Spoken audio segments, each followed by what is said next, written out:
متی 22 باب اور اس کی 29 آیت میں لکھا ہے، یسوع نے جواب میں ان سے کہا کہ تم گمراہ ہو، نہ کتاب مقدس کو جانتے ہو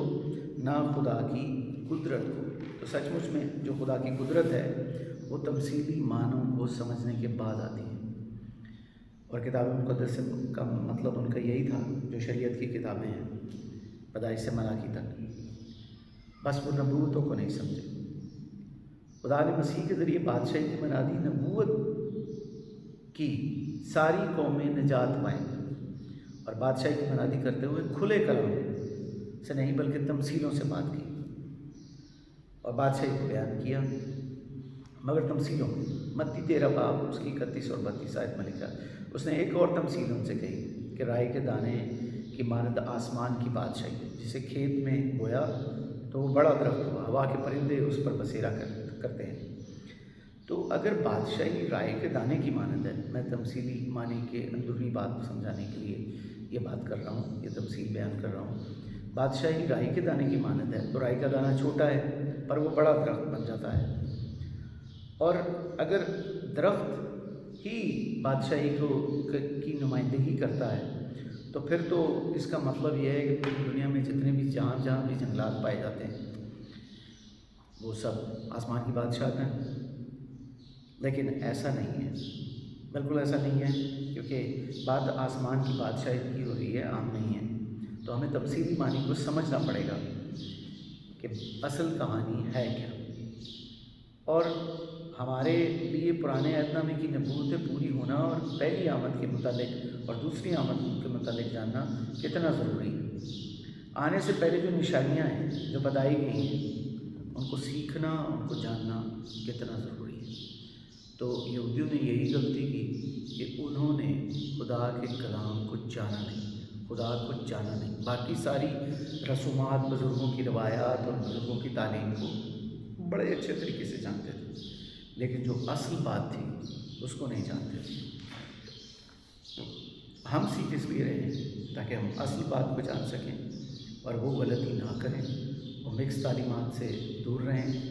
اور خدا کے بیٹے کی حقیقت کو جانیں، اور جو باتیں اس نے تمثیلوں میں سکھائیں ان کے حقیقی معنی سمجھ کر خدا کے نام کو چلاتے ہیں۔